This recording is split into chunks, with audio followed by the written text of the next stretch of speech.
This video is brought to you by GoFiber Hair Building Fibers. Pick up your free sample and get instant hair confidence. Start your transformation today.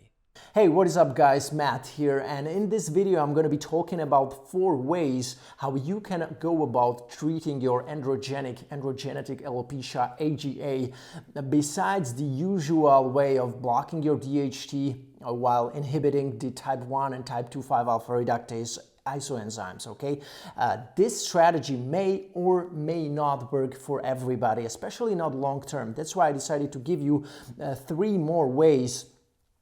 ways overall how to go about your male or female pattern hair loss besides the usual DHT blocking way, mention their advantages, their disadvantages, and also give you a better overview of androgenic alopecia overall. So stay tuned.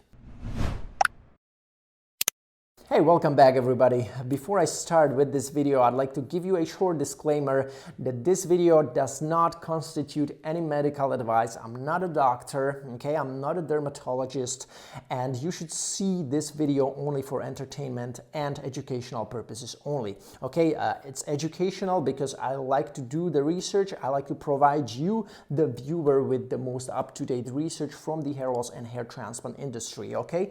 Now, let's start with all these 4 ways or 4 mechanisms how you can approach your androgenic alopecia as a hair loss sufferer. Before I go into more details about each options you have for treating androgenic alopecia or AGA, let me briefly just list them out for you. The option number 1, using drugs or agents inhibiting the activity of type 1 and type 2 5-alpha-reductase isoenzymes. The second option you have is using topical stimulant agents or blood flow stimulants, prolonging the Anagen growing phase of human hair follicle while delaying its resting telogen phase. The option number 3 you have for treating androgenic alopecia is using topical anti-androgen agents which were shown to inhibit androgens like testosterone and DHT from binding onto the androgen receptor of the human hair follicle and thus transcribing their androgenic effects onto them. Option number 4 would be treating it with stem cell related agents and treatments focusing on hair cell multiplication, hair follicle stem cell upregulation, WNT beta-catenin pathway upregulation, and stuff like that. I call these treatments the new age treatments, which are still in the pipeline, some of which I have been already discussing and talking about on this channel, like Replicells, RCH01, exosomes, Follicum, FOL005. Now let's discuss more about how these different ways of treating AGA differ from each other, how they can be used or utilized, pros and cons, side effects, and things along these lines. Alright guys, let's start with the number 1 option or number 1 mechanism how to approach treating your AGA, androgenic alopecia, and talk about the pros and cons of this pathway. So it's going to be basically inhibiting the 5-AR, 5-alpha-reductase. You can do it with different types of agents or different types of treatments. The most well-known one is finasteride. That's also the only one which is FDA approved for treating hair loss, androgenic alopecia. You take oral tablet, 1 milligram of finasteride every day. Of course, you can microdose it. Nowadays, there's plenty information on microdosing finasteride. Also, you can take 0.5 milligram, you can take 0.25 milligram, whatever, and you are able to inhibit about 70% of DHT systemically and 50% on your scalp. Okay, so that's the number 1 way how to go about that. Besides finasteride, there is also dutasteride, or brand name Avodart, which is also being used and prescribed off labels for treating androgenic alopecia or male pattern hair loss. It's even more effective in blocking the DHT or inhibiting 5-alpha-reductase because it's also inhibiting type 1, not just type 2 5-alpha-reductase. So it's a dual inhibitor. And for guys who have notice decreased effectiveness from finasteride, they tend to switch to dutasteride for better results. Sometimes it's helping, sometimes it's not, okay? So besides finasteride and dutasteride, we have topical versions of these agents. We have also saw palmetto, which is less effective than finasteride and dutasteride, so it's not going to be as good or as effective in prevention of male pattern hair loss. Besides these agents, we have also a weak estrogen, which is called alpha-reductase. Alpha-reductase is basically not blocking the DHT like finasteride and dutasteride are, but it's promoting the aromatization of testosterone into estrogen, which means there will be less chance of testosterone converting into DHT because now it's going to be likely converting or aromatizing into estrogen because you apply alpha-reductase. Alpha-reductase has been shown that it's going to prevent your hair loss.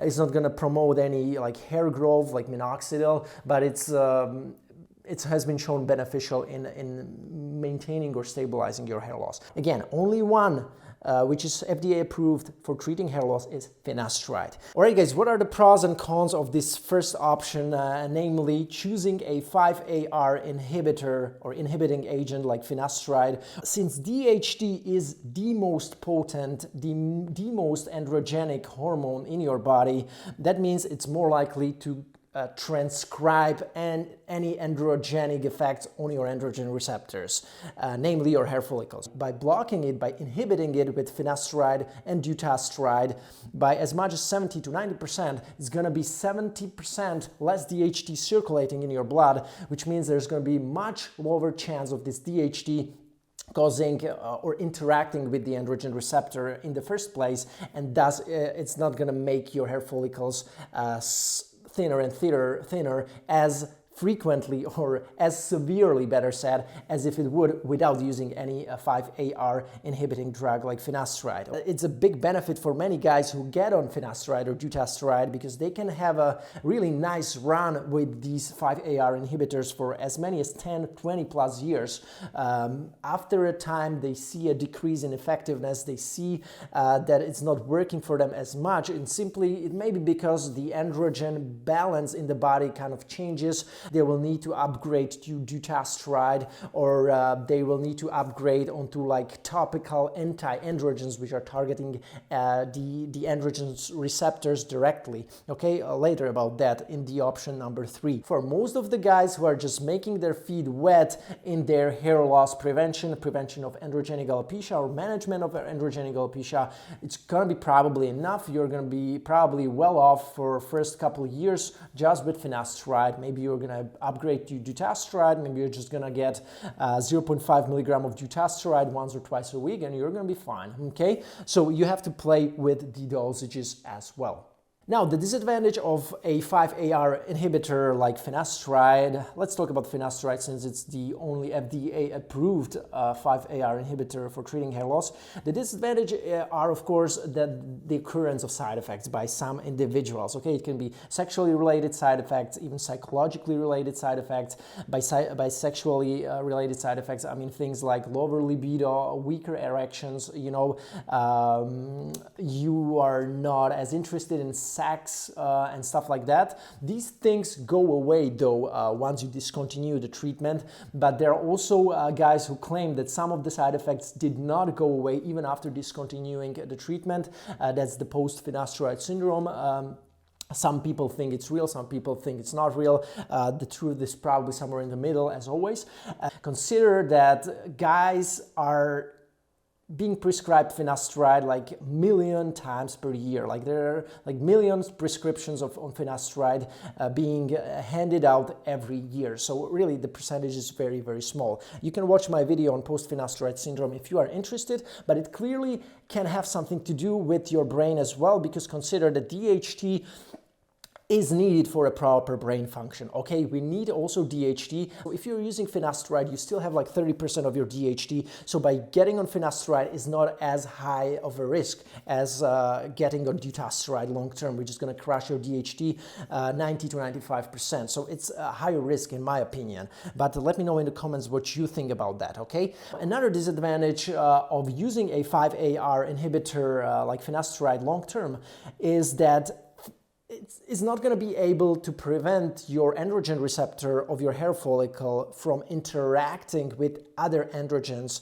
like testosterone, DHT, of course, and other maybe stronger androgens if you are using steroids like steroidal androgens, which are highly androgenic. So in this case, you can still get hair loss, even if you use finasteride, even if you use dutasteride, because there are going to be other androgens interacting with the androgen receptor of your hair follicle.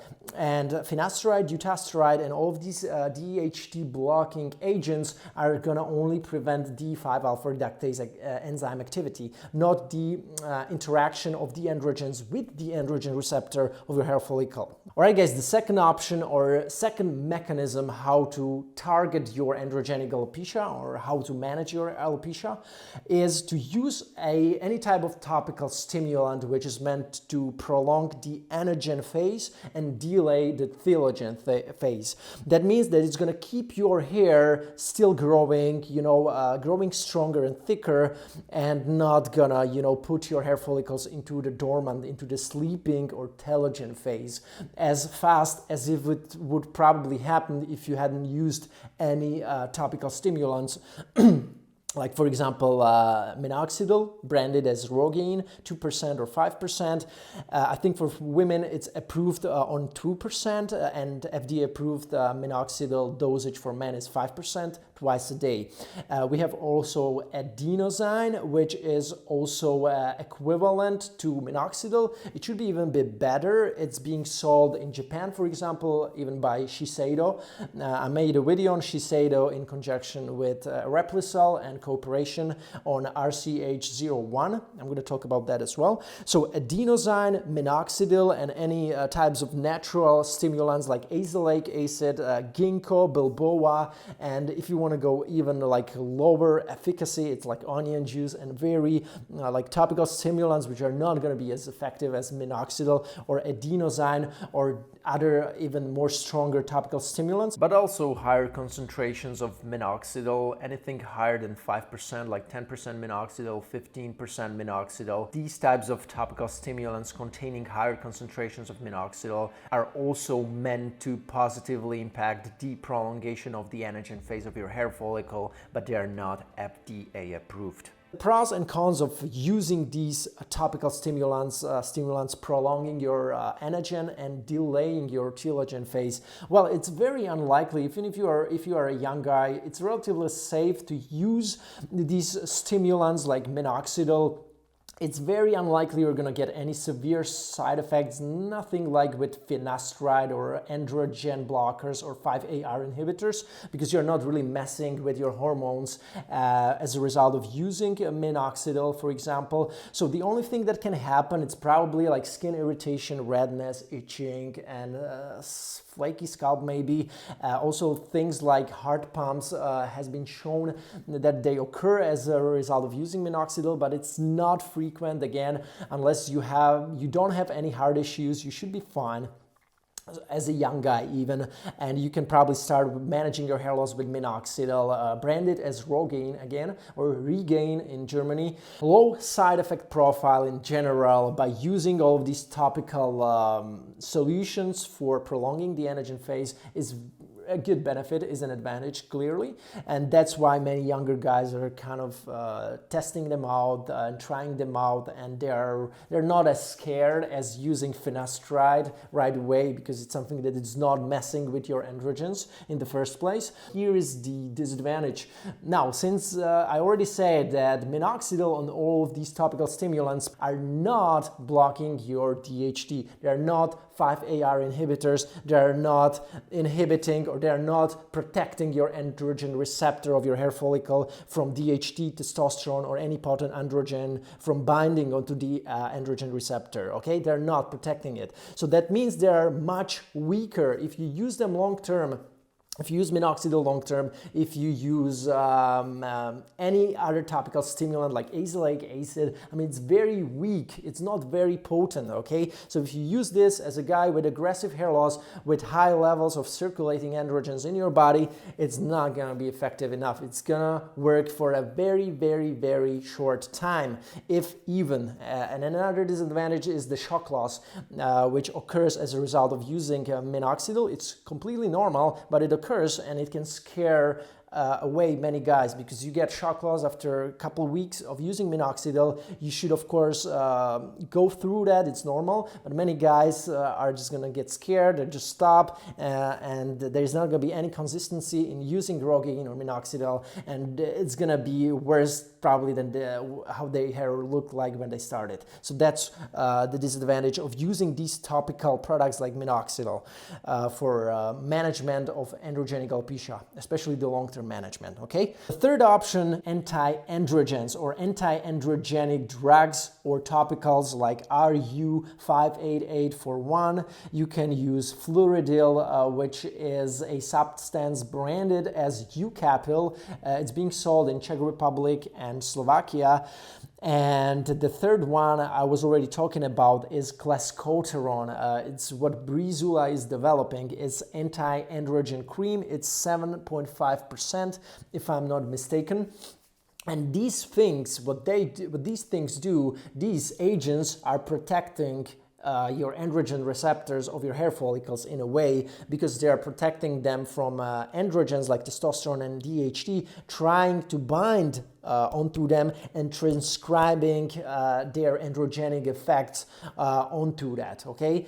In the hair follicle androgen receptors, it means making it thinner and thinner and thinner progressively. In the beard follicle androgen receptor, it means making the beard fuller and thicker. That's the androgen paradox. So androgenic effect means any effect which kind of promotes the development of male sex characteristics, okay?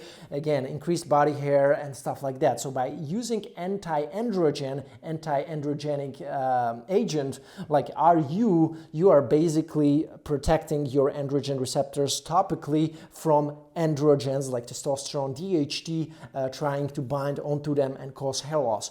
It's especially useful for guys who get into bodybuilding. They experiment with steroids, which are again androgens, steroidal androgens, or they just go on TRT, testosterone replacement therapy, which means they will have much higher levels of testosterone overall, and thus higher level of androgens in their body, which will increase the likelihood of them experiencing increased chance of male pattern hair loss, okay? Especially if they are prone to male pattern hair loss, they will experience increased hair loss as a result of increasing their androgens in their body, okay? But again, even if you have used finasteride or dutasteride as a natural lifter or guy who is not taking steroids, still there will be some leftovers of DHT in your blood, even if you're using dutasteride, and if you are too sensitive, then there will be causing hair loss still.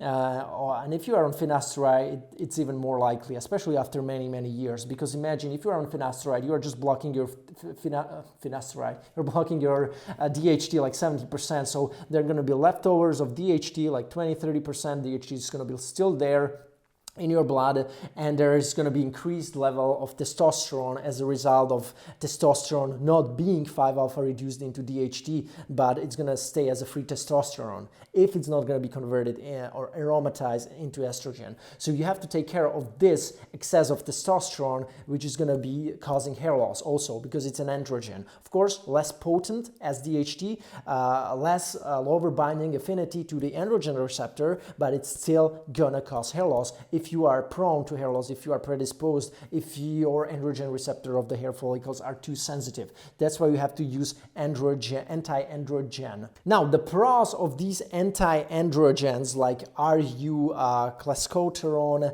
which is, by the way, also known as CB0301. These things were known for having no sexually related side effects, for not going systemically in your blood, unless you are using derma rolling or you're gonna do the microneedling or mesotherapy. It's gonna go systemic. But if you don't wound your scalp, it shouldn't go systemically.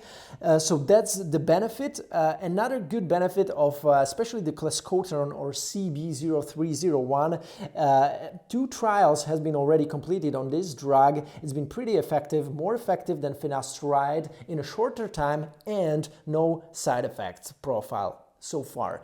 And on top of that, clascoterone has been shown to inhibit the bad prostaglandin D2, which has been shown to kind of somehow interfere with healthy or proper hair growth. For guys who have already tried finasteride, dutasteride, and despite crushing their DHT levels on to 70 or 90% with dutasteride, you still have some leftovers of these hormones or androgens in your body, so they're still gonna cause your hair loss. If your androgens receptors are too sensitive, they're too genetically prone to hair loss, and that's a good time to probably look into some anti-androgens, topical anti-androgens like RU58841, which could help you potentially and target your androgen receptors directly, instead of just blocking the 5-AR conversion from testosterone into the DHT. There are not many studies done on anti-androgens like RU58841, especially not human studies, and only some animal studies. What's a good thing is that no severe side effects have been kind of confirmed or observed, like sexually related side effects or anything like that. These anti-androgens shouldn't go systemically, but if there are no negative side effects observed, that doesn't mean that these drugs have no side effects at all, okay? So they're just pretty unobserved. That's kind of the point, okay? But again, to conclude it, if you are a guy who have been trying finasteride, dutasteride, it didn't work, you are a bodybuilder, you are somebody who is having like very high androgen levels in your body, high enough that not even finasteride, dutasteride, any 5-AR inhibitor is able to help you with hair loss, then anti-androgens or androgen inhibitors are something that you should probably look into. I'm just suggesting it. I'm not advising you to use any of them. I'm just suggesting, of course. You can add microneedling in a very intelligent, clever way. You don't want these anti-androgens to go systemic, of course. So make sure you do your proper research, you inform yourself, you consult it with a doctor. So that's how I would like to end this option number 3. The last mechanism or last way how to go about treating your or managing your androgenic alopecia. I call it also the treatment of the future, something which is going to be much more prevalent in the next years, maybe in 10 years from now. There's still many treatments which are in the pipelines. It's all about stem cells. It's all about upregulation of the WNT beta-catenin pathways and all these important proteins which are kind of transporting the information from the stem cell to another stem cells in order to maintain a proper healthy development of a hair follicle. Okay, some example of these treatments can be Replicell's RCH01, Follicum FOL005, Whey 316606, containing the cyclosporin A, which is particularly targeting the issue of WNT beta-catenin pathways and trying to upregulate them again to make sure that the hair follicle will get a proper information about when to go to the telogen phase and when to go to the anagen phase, and triggering that important information via that WNT pathway. Things like exosomes also belong in this category. Things like PRP also belongs in this category. So all these treatments which are stem cell related, all these injectional treatments which are being sold or marketed to you as stem cells, all belong to this category. Now, what are the pros and cons of these stem cell related treatments or stem cell approach towards androgenic alopecia? Clearly, if you are Norwood 6, Norwood 7, you have already lost plenty of your hair. You have still some dormant stem cells in your scalp. That has been shown. Guys who are Norwood 6, Norwood 7s, who don't want to get a hair transplant, maybe they're not good candidates, maybe they can, I don't know, okay, they're just not suitable.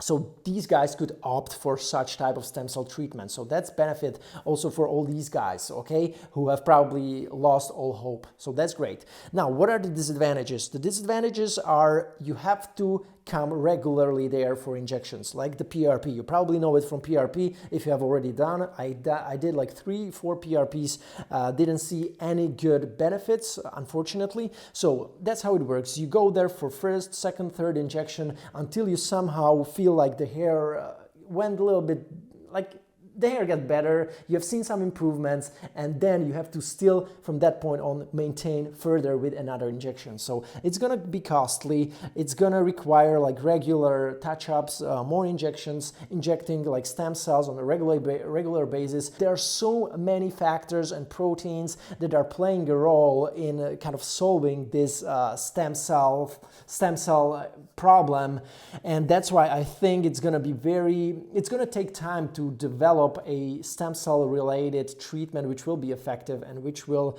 include all these factors, will target all of these factors at the same time, so you don't have to repeat the stem cell treatment like every 2-3 months. It's going to be maybe once in 2-3 years, and the results are going to be really promising. It's going to be something like going from Norwood 6 to Norwood 3 at least, or Norwood 4 to Norwood 1. That's something that I call promising.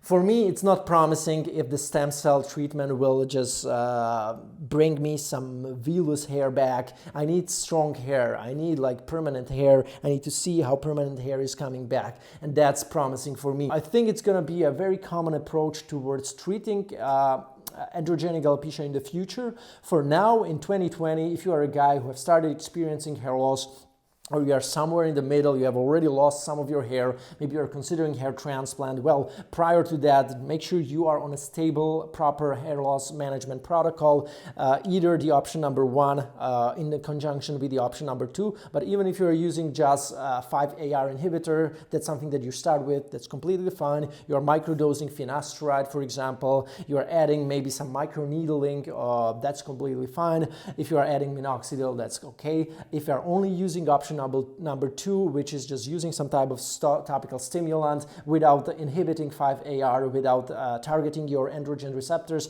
that's not really good, probably not going to help you if you have more aggressive hair loss long term. And if you have already seen that finasteride and dutasteride are not working for you anymore, you have tried also combine them with minoxidil, microneedling, the more conventional stuff, then you probably should look into topical anti-androgens.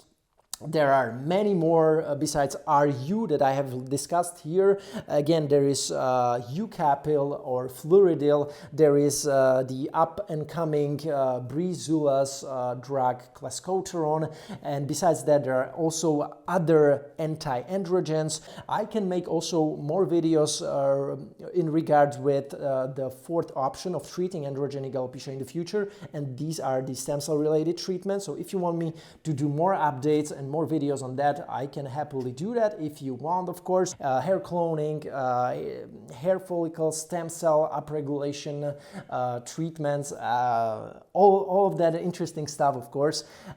Or should I talk about something else? Let me know in the comments below. If you are somebody who's interested in a hair transplant, considering hair transplant, he's already on a proper hair loss management protocol, which means you are ready for a hair transplant. You have, maybe you're not sure if you're a good candidate, maybe you're not sure if you should get get a transplant or not. Maybe you have already started researching some clinics, you're still not sure which clinic to choose. Make sure you contact me, and by contacting I mean sign up for a consultation with me on www.mattdominance.com/mentoring, where I can help you out and discuss that with you. Alright guys, that was it for this video. Please make sure you also follow me on Instagram. I've been uploading more and more lately on Instagram, so for all you guys who like using Instagram, you can also connect with me there. You can PM me on Instagram. I'm also posting stories and stuff like that. So for all you Instagram users, please follow me on Instagram. It's Matt Dominance, the same as on my YouTube channel, and we can connect there as well if you prefer using Instagram. Take care guys, that was it for this video.